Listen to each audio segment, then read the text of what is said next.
Welcome to another Good Dads podcast. I am Jay Fotsch, and we have another Hot Topics podcast, and I'm going to let you take it away from here because you are the host of our Hot Topics, sir. Yes. Hey, everybody. Will Cox, Solari Energy. I have two gentlemen with us today who've been friends with us for a long time, friends of me personally and also of Good Dads, fathers themselves. In the community. Yep.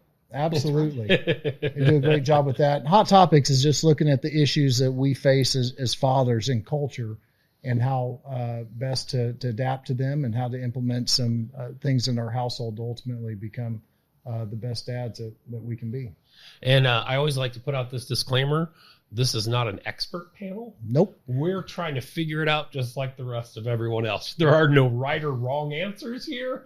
These are just experiences that we share with other dads. So I always like to put that out there just to make sure everyone's like, well, they said to do this. No, we didn't tell you not to do anything. As a matter of fact, a lot of times we'll tell you what not to do. Yeah. Average dad's trying to be good is how I like to refer to it. All right. I'll let you introduce these gentlemen here. Yeah. I'll kind of let them introduce themselves. We've got Representative Alex Riley here from Springfield, Missouri, and we've got Ryan DeBoef as well, works up in Jeff City. So, Alex, if you wouldn't mind, tell us a little bit about yourself. Yeah, thanks. Appreciate that. Alex Riley, state representative from here in Springfield, and I also have the honor of serving as the majority leader in the House. But I think what makes me sort of qualified to be here today is I've got 4 kids. I've got a 6-year-old, a 4-year-old, a 2-year-old, and one that'll be joining us here in September. Oh, my gosh. So, that's right. That's awesome. And you made the drive all the way from Jeff City.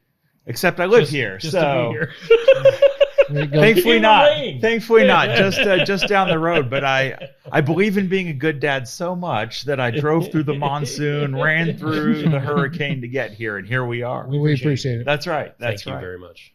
And I'm Ryan DeBoef. So I have a government relations practice. I'm a government relations consultant, and I work with a variety of different clients in the political space. I live in Springfield, but I work in Jefferson City, so I split time between here and Jefferson City.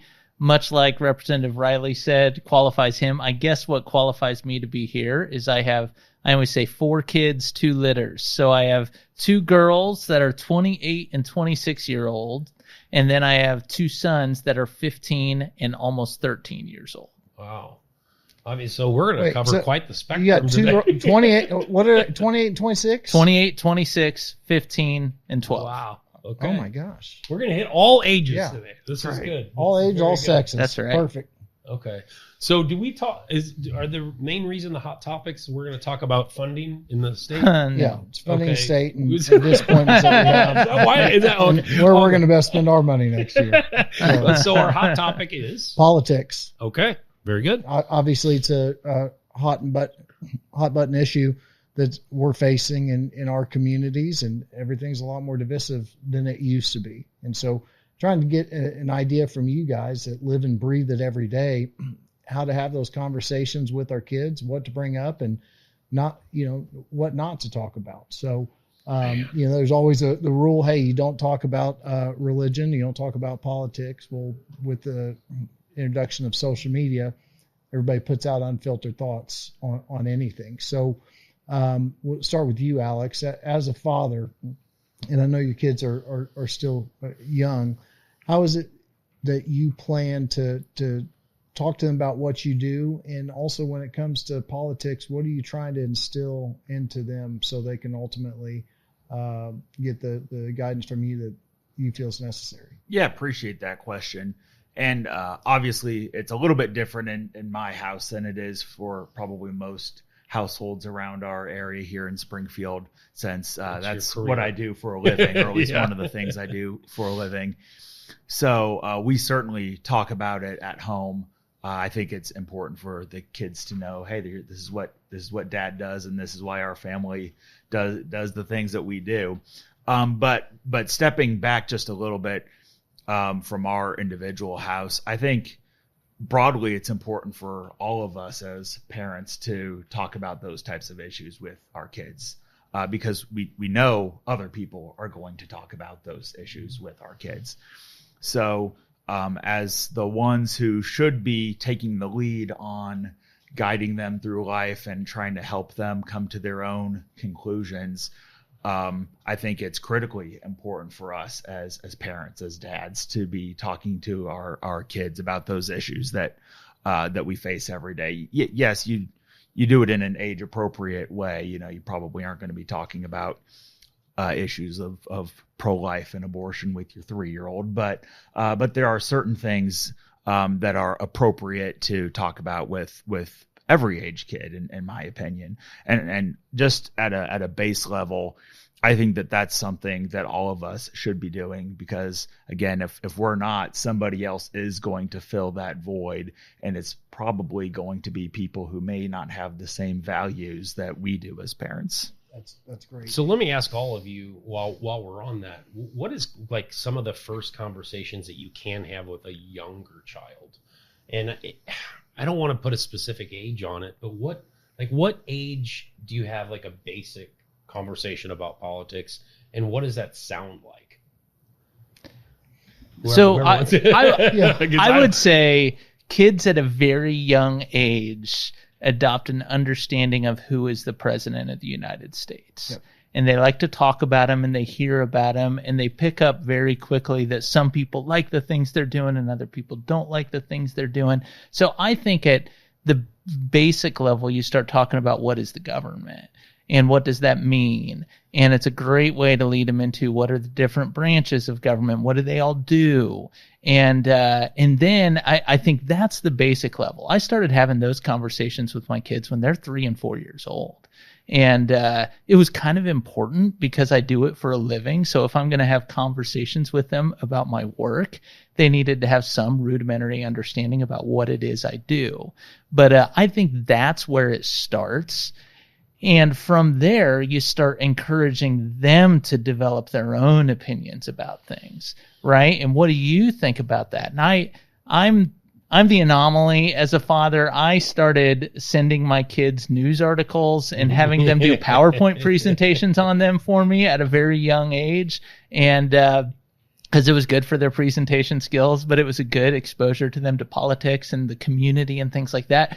And I would find interesting issues, not really hot, polarizing issues, but very interesting issues about taxes or about who should be paying for different things or about things like that. And I asked them what they think. And then I'd always take the opposite side of them and push back on them. And then at the end, I'd tell them, like, that's because there's not necessarily right. I mean, people have different opinions on these things, right? Right.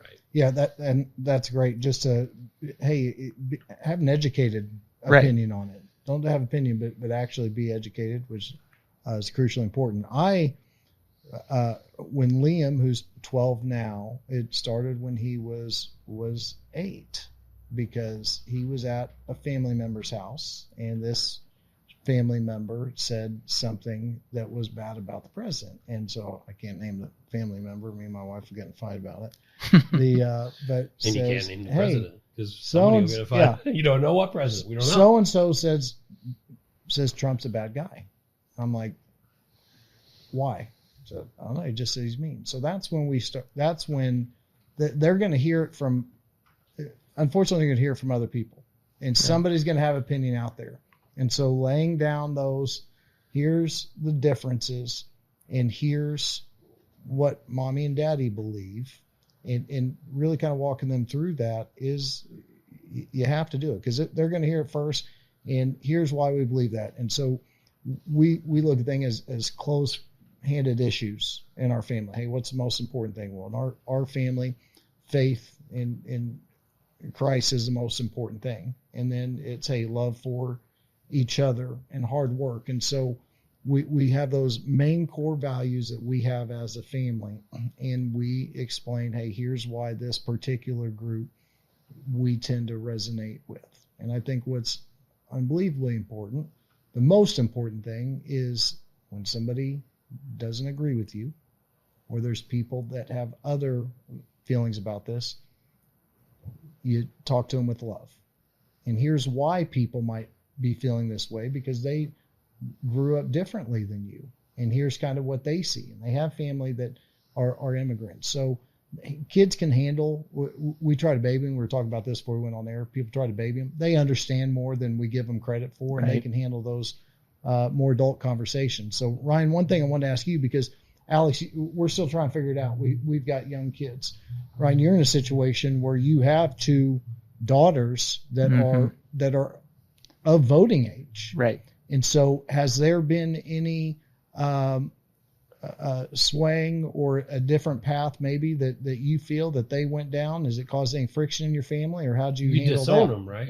Yeah, If they disagree with you just it's don't talk maybe to them, right? it's maybe easier for me too, because I'm able to de-emotionalize politics because it's work. But I would say of my two older girls, I don't know all the details of their political beliefs, but if I had to guess, they're probably different from one another politically. And I'm used to that. My family kind of always worked that way, to where I don't believe politically the same thing my parents do. And then my in-laws are in a whole different political space. And so it's we're a very accepting group in terms of kind of, I don't mind if you have your political beliefs are your own, and that's okay with me. So I don't think, I have never went to any of my kids and tried to tell them what they should believe. They ask me a lot of times, because they know I'm very plugged in politically, what I think about a particular issue, and I'll tell them generally. But it's like so many things. I think if you get really aggressive about trying to force an outcome, you can often compromise the outcome, right? Yeah. I mean, you're better off being able to sit back. As a parent, a lot of times, as a dad, a lot of times, you want to sit back and wait for them to come to you for the advice, as opposed to forcing it onto them.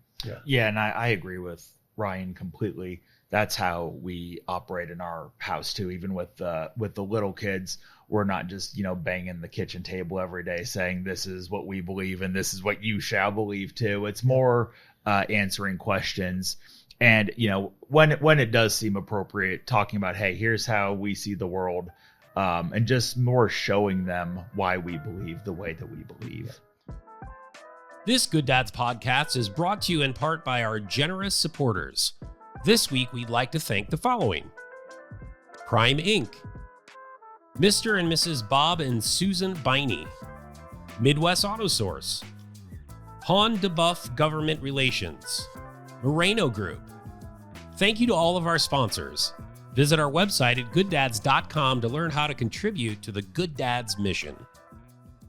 How did you get into politics? Or do you, Alex? How did you get into politics to begin with? What was your background, and what caused you to go into it? Yeah, I'll try and give you the short version. So I got into politics as a kid, actually. As a 12-year-old, I asked my parents if I could knock doors. We had a really competitive U.S. Senate race happening in what Missouri. A lot of 12-year-olds do. I mean, right? we all did. That's what all my friends did, is we knocked doors.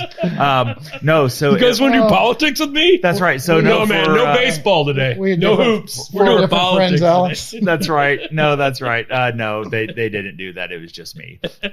So Didn't have friends. it was 2002. We had a really competitive U.S. Senate race here in Missouri. It was Jim Talent versus Gene Carnahan. So this was the election right after September 11th, which I'm sure for a lot of folks that are in my age, some of you guys were probably impacted too. That had a really big impact on me growing up. And for me, I saw the political world, whatever reason, I identified that as a 12-year-old as an opportunity to make a difference and try and make things better overall in the country, but certainly here in our state and our community. So knocked doors that cycle. Somehow I convinced my parents to let me run around Springfield as a 12-year-old knocking doors. They mostly kept me in the safer neighborhoods, but I did that. We won, and that had me hooked. So I worked campaigns pretty much every election cycle after that until I ran my own race. So ultimately, the short version of what got me into running for office is I wanted to make an impact in Springfield, in Missouri, and try and do things to make our community a better place. The short version and what I talk to my kids about is like, hey, this is Dad's little way of saving the world. And I think that's what each of us should do, is find some little way where each of us can use our talents and gifts as God's given them to us to try and save the world. And hopefully with enough of us rowing in the same direction, we can make some positive impact. Now, did you go to law school? I did. So went to law. So in addition to working as a legislator, I also have a full-time law practice here in Springfield. Oh. That's great. And so, Ryan, you've been involved. How long have you been up in Jeff City? I've been kind of halfway engaged in politics for about 25 years probably, but I would say it was the predominant thing I do for a living for about the past 15. So kids that are looking to, that are inspired like Alex, how do you recommend they go about getting involved in if that's a career path or life path that they want? They're not going to tell them to do that. Yeah. So, there's a couple different pathways, right? There's the pathway that Alex talked about, which is, you find a local campaign of some sort, and that doesn't have to necessarily be a candidate. It could be a particular issue that you're really interested in, and you start figuring out who to engage on that. The first doors I ever knocked were for Aunt Norma Champion, I remember, and that was when I was in college. And, you find a candidate or you find an issue that you can identify with, and you start, when you're starting out, you're never going to be leading the charge. That can be hard for young people sometimes to get their head around, but, you follow orders and you figure out what the bigger strategy is, and you play your role in that strategy. And that's how you start moving up. The other opportunity for young people, I think, is to do things like run for various positions inside your school and things like that. And I think those are really good opportunities. My now 15-year-old, when he was, I think it was in 5th grade, was the first year they elected a class president. And he's always been very athletic, and it's always been one of those things I can't really help him with, right? Because I'm not athletic. And he told me he was going to run for class president. And I said, now, here's something I can help you with, right? So we started figuring out what the voting blocks looked like, and started figuring out who to go work. And sure enough, he won his election. But I think those are good opportunities, too, to kind of whet the appetite for political activity. So why are so many politicians attorneys? Because you got a lot of kids out there that want to be attorneys. We got to argue, right? Yeah. Well, I think there's probably a few reasons. I think a lot of people are drawn to the legal profession for the same reason that a lot of people are drawn to politics. You have an opportunity to represent something that you are interested in, whether it's a group of people or a cause.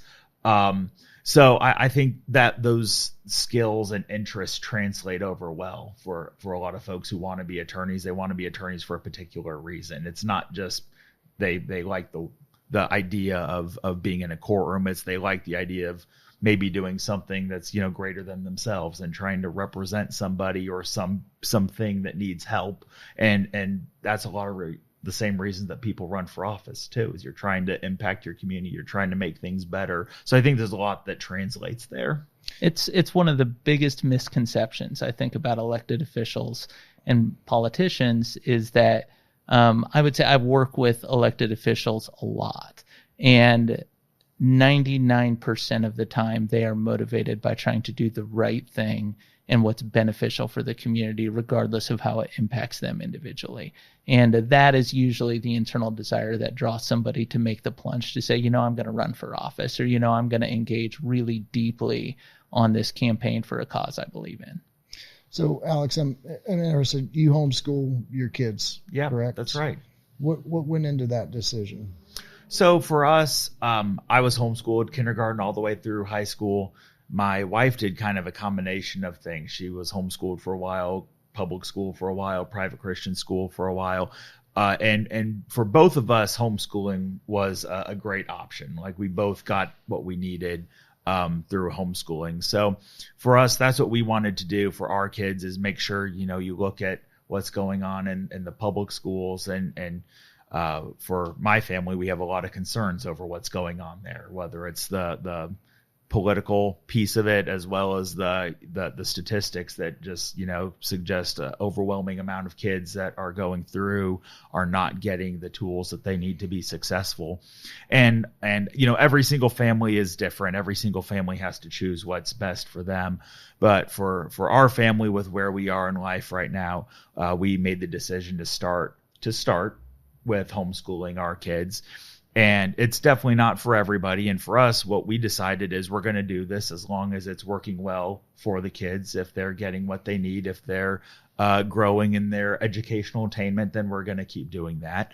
But if it doesn't work for one or all or some, then we'll shift, and we'll try and make sure that they're getting what best fits their needs. So that's where we're starting. It just made sense from our perspective. But again, we definitely recognize that that's not for everybody. Not everyone can or would want to do that, and it's not the best fit for every kid. So Ryan, what roles do you see fathers playing in Jeff City?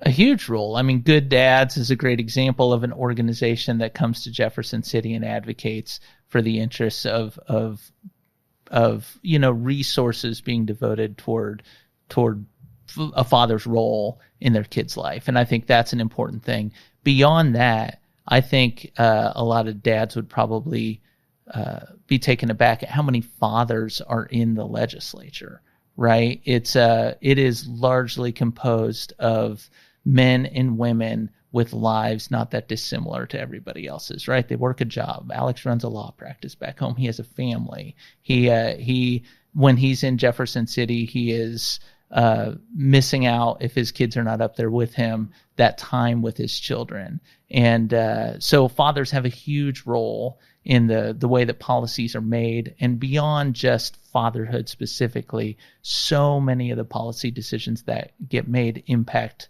families back home. And I think it's important for everybody to stay plugged into those issues and to be ready to articulate their own position and their own viewpoint on those things to make sure that our elected officials are getting appropriate feedback and reaching good decisions. So, Alex, you're a man of the people, elected by the people. You're always on stage. Everybody's got a camera to catch anybody at a weak moment at any time. You have a law practice. You're up in Jeff City how often? So our legislative session runs from January through the middle of May. So during that time, how are you able to put yourself in a situation where you can be the best, not politician that you can be, but the best father you can be at the house? It's got to be difficult, isn't it? It is tricky balancing all those things out. And again, everyone has to do it differently. But what's worked for our family. So when we're in session, our session runs again January through the middle of May. Most weeks it's Monday through Thursday. So I'll drive up on Monday morning to Jefferson City, leave Springfield, drive up, and then come home to Springfield on Thursday evenings typically. So to try and make sure that I'm balancing everything out as best I can, when I'm home, I do my best to focus on the family, to spend time with them.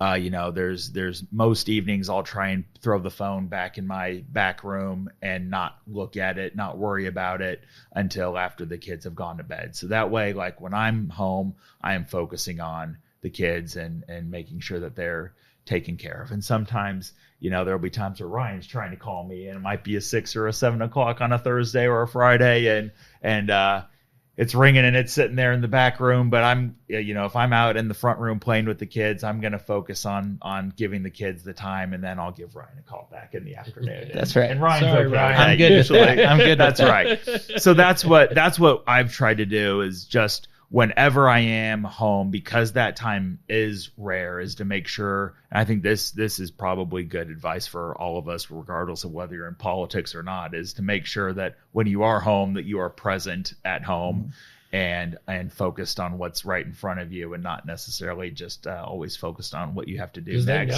Because they know. They pick up on it. Even when you think that you're tricking them, yeah, they'll be like, Dad, you're not paying attention to anything I'm saying. Oh, 100%. You're like, that happens, right. and that does happen. Like I fail at this every single day, every single week, Yeah. especially when we're in the the heat of some big battle going on in Jeff City, and I think I'm present because I don't have my phone on me, but I am not paying attention to those little ones in front of me, and they know, and then they call you out on it, and then you feel terrible. But it's always a really good reminder. Yeah. So Ryan, obviously the politicians on a local level and state level they're not as visible or as well known by the public as people on a federal level. Has there been any issues that you've seen of what do they call it? Doxing? I don't even know what they call it.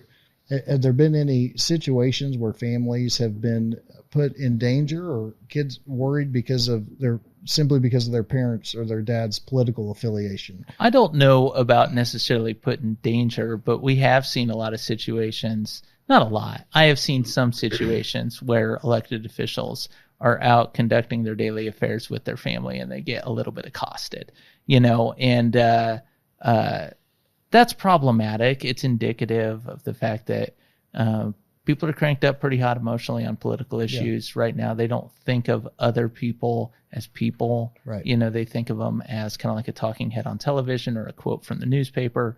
And that's inappropriate regardless of political beliefs. I mean, we need to respect one another and respect people as individuals, and they have families and they have lives, and they need to be able to lead those lives. So Alex, you're the House Speaker for the state of Missouri. You're the highest ranking official that we have. And so your visibility is going to continue to increase as the years go on. Situation like that occurs. What are you telling your son? How are you talking? What are you saying to your son? What are you saying to your family? So they have an understanding of what just occurred. Well, that is kind of tricky because on one hand, you want, especially with me, with having little kids, that's one of those things where that age appropriate conversation can be tricky because you want them to be safe, yet at the same time you don't want them to be in constant fear either. So it is a fine line. And I have received threats. We've received threats at our house. Like there's that does happen right now. So I think for us, so what type of threat? Death threats or yes, that you've received at your house? I haven't received a death threat at the house. But, I have received that multiple times at the Capitol. We've received other threats elsewhere. But what we try and do is, for us, faith is always really important. So it's always about, hey, we trust God to protect us. We trust God to keep us safe. And sometimes scary things can happen and other bad people will do bad things. And we try not to sugarcoat that or hide that from the kids, but we always try to bring it back to a focus on, hey, we're following what we believe is God's path for our family. And we trust that God will take care of us. And that doesn't mean that there aren't bad people that are trying to do bad things, but we don't have to live in fear. We want to be cautious. We want to pay attention when we need to be paying attention of things. But at the end of the day, we know that God's got it and God's going to take care of us and God's plan is perfect. And we're going to live in that.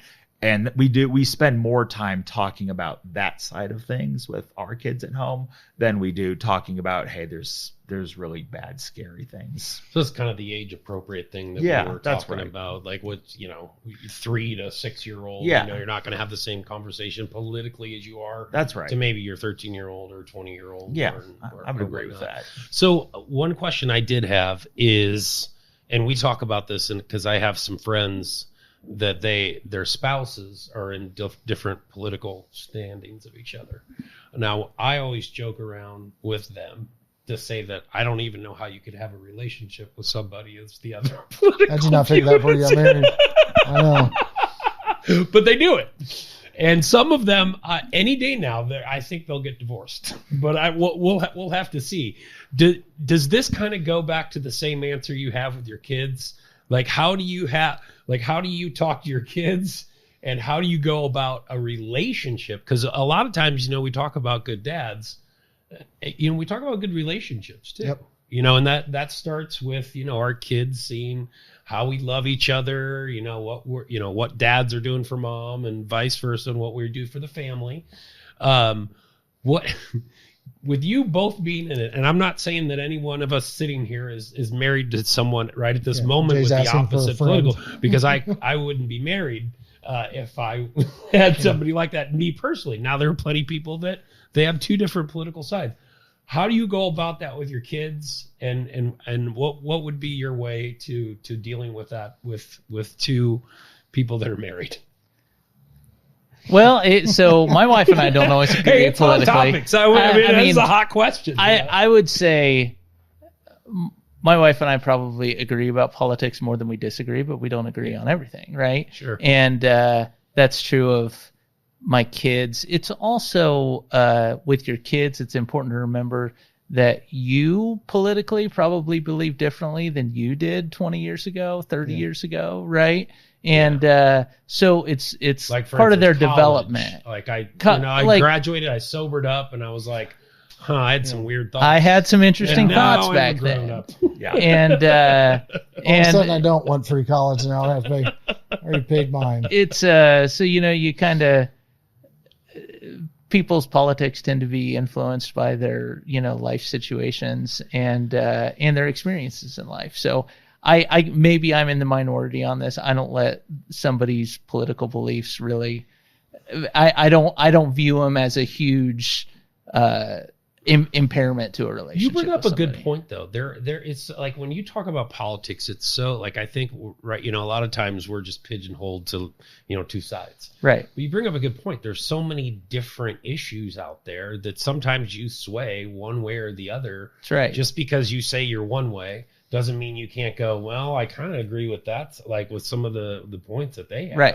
I mean, you come up with any kind of general rule of a political belief, everybody's always got exceptions and everybody's always kind of differ from one another, Sure. right? Yeah. And that's why it's good we have large bodies making these decisions, right? So you're saying we a little need bit to, of grace. A little Is what I hear grace you goes a saying. long way. Little grace. I mean, particularly if, I'm in the throes of the teenage years with my boys here, and boy, it's all about grace, right? It's like how do you give your child freedom knowing they're going to come up with some really off the wall stuff without then trying to yank it back and creating a scenario where then they have no ability to kind of develop themselves out into the person they're going to become. It's I'm teaching my 15-year-old to drive right now, and that's a really scary deal. But politically, it's the same way, right? It's kind of like you got to sit there and you got to be like, hey, you see that car over there, right? Like it's coming, and like it's one thing to roll through a stop sign. It's another thing to not pay any attention to the stop sign because you didn't see anybody coming, Yeah. And so you have some of those conversations. Yeah. At the same time, like losing your mind, throwing a fit, refusing to let them get behind the wheel of the car again is not going to serve the purpose of teaching them to drive a car. So you bring up a good point earlier. You're talking about, hey, these are people behind the decisions. Right. And looking at the humanity in that other person. When I got my tattoo, before I get there, if somebody disagrees with you, and you see this a lot in conservative circles, if you've got disagreement on two issues, that person automatically becomes enemy. You know what I mean? Somebody, it's crazy how that happens. And we've got a lot more, and this is what I try to tell the kids, we've got a lot more that ties us together than we have that separate us. So when I got my tattoo, the guy that up in Kansas City, he walked in. He is 100% pro communism, not like 100% pro communism. And we were in everything I believe, atheists, communism, anti-capitalism, the exact opposite of me. And I had to spend a total of 7 hours with him, and it was the best 7 hours. Sure. Because we're just talking. You know what I mean? We're talking and being able to have that civil discourse that we're missing. And, it's just that humanity that you have to have for others. I'm sure that, and Alex, you can correct me if I'm wrong, but there's times where, people get in that tribal mindset. It's probably easy to do in Jeff City. And so you're thrust into a position now where you have to, in a sense, be peacekeeper, or at least move legislation along. And help the other side. So what are ways that you are able to, that you're able to go about doing that? What's shifted for you? Yeah. Beliefs. That's hard. So it sure can be. I think one of the things to keep in mind, and this is true at every level of government, is the overwhelming majority of things that we do on a day-to-day basis are not strictly partisan. It's not just all the Republicans doing one thing and all the Democrats doing another thing. We've touched on it a little bit, but right now, because of the polarization that we have in the country, it's not really true that you have two parties. It's like you've got, each party has 5 or 6 little factions that all cobble together to somehow create a somewhat sort of sometimes cohesive body of individuals. So for me, when I'm trying to move legislation through the House into the Senate and onto the governor's desk, most of the time it's going to be some combination of Republican factions and some combination of Democrat factions getting the 82 votes that you need to pass a bill out of the Missouri House of Representatives.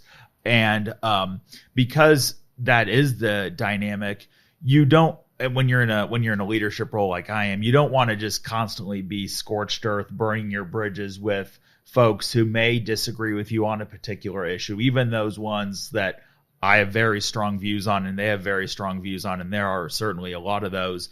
But at the end of the day, once you finish the battle on that particular issue, on that particular bill, we're immediately going to go and turn our attention to something else where you might need to work with that person. So for me, I do have extremely deeply held beliefs. I hold to those philosophical beliefs strongly, and I don't compromise on them. But on those issues that they don't fall into that category, trying to find opportunities to build bridges, whether it's with the other side of the aisle or other stakeholders that you're dealing with at the state capitol, that's always a good thing to do, in my opinion. So I'm not trying to put you on the spot, but is there any legislation that you're working on, or any legislation that either of you guys would like to see that secretively? Can you tell us your secrets? You feel helps dads or helps family as a whole? So I'll go first on that. Or the number one thing you feel that is preventing from fathers, taking the place in our kids' lives that they need to take? I think there's a few things, but I do think a lot of them do fall in the education space. I think for a lot of families, probably a lot of dads in particular, we kind of see our job, maybe this is more the stereotypical traditional dad, where you kind of see your view as, all right, I come home at work at 5:30, I eat my dinner, I play with the kids for a couple hours, and then I send them off to bed, and then whoever else, mom, the school, church, whatever, they take care of the kids the rest of the time. And I think that's a big problem culturally that we have in the United States, certainly, but probably in other areas of Western culture. But I think, what we should be doing more at the state level is not making it so easy for dads to just turn off the brain and give their responsibilities to other folks. So like for me, I'm always interested in expanding educational opportunities, doing things, again, going back to our earlier conversation of providing for each family's individual needs, for each kid's individual needs, instead of just a one-size-fits-all approach. Like those are the types of things that I think that we can do at a state level that do help families and try and empower dads, in addition to, supporting organizations like this, which I think are wonderful. And we should do more of that. It's great. It's I don't have a particular policy issue or a bill in mind, but I know for me, I have a blended family. My the girls I talked about are my stepdaughters. The boys are my sons, and their mom is not the person I'm married to now. And so I have, and I would tell you, this is another thing you think of. And I went through one of the Good Dads programs and got to meet a lot of the dads that are in the programs, and a lot of them are in similar situations where they have blended families. And I think of, I was privileged enough. I'm privileged in the right word. I was blessed enough to have a good education, to have good resources and all of that. And I still find it difficult in a blended situation to get kind of like what feels like appropriate, interaction with the schools and the things like that, and I used to joke, like every year I have to go force my way back onto a list, right, to make sure I'm getting the emails and stuff like that. Mm-hmm. And that's an issue. I think people would be surprised how many parents that we elect are in those same situations and understand the plight that a parent deals with, and working through those things. And that's an issue I think I see out there that, boy, it'd be great. I'm not sure that policy is the answer on that. I'm not sure that passing a bill, a lot of times we think that's the answer for everything. It's probably not the answer for that. But that's kind of a social issue that exists that I think becomes more and more as we see more and more kind of modern families out there that we have to get our hands around as a society. That's phenomenal insight. And I have a lot of employees that come from that blended situation. Right. And listen, I'm a huge Dr. Phil advocate. Dr. Phil and Dr. Baker are my two go-tos when it comes to it. No matter how fight make pancakes, there's always the other side. But I've seen a lot of dads, and a lot of times in the justice system, the mother is the one that gets the custody and the one that the judge sides with in a lot of cases. And it seems that there's a lot of battles that the dad has to go through in order to make sure that he's in the lives of their kids. Is that something that you've dealt with personally or that you've seen through your law practice? Yeah, I think that's true. I mean, you look at, we could get way down this rabbit hole. You look at the history of kind of society, and it used to be that kids were, kind of belonged to the father. And then at some point, kind of 1950s era, it shifts to where it's almost like the kids belong to the mother. And now in society, we're trying to figure out where we are. What's that look like now? And it's an interesting issue. It's a great one of those issues where we can say we could say, here's a general view on this, but then there's a million exceptions, right? Because we all know a parent who probably really, or maybe we don't know the parent, but we know a situation where a parent really shouldn't have access to the kids, right? And we have a lot of things at the state level to help support those kids because they weren't blessed with parents that could help them out. But I think having dealt with a lot of that myself, it is a worthwhile thing for dads to continue to fight to stay in their kids' lives, right? And even when they go through those difficult times when the kids don't act like that's what they want, they do want that. Yeah. Stats prove it. I mean, fathers in the lives of their kids is when you look at the risk of teen pregnancy, when you look at the likelihood to be incarcerated, that's why Good Dads is here. And Pete, hey, we want to play, we want to pray, we want to protect, we want to provide, we want to do all those pieces. The most important thing, any way that you possibly can, is to be present. Right. In any way, shape, or form that you can, be present, and just knowing that you're there, and will make a world of difference for them, and change their lives for the better. Right, gentlemen, thank you so much for being here. We appreciate it. Will Cox, Hot Topics with Good Dads.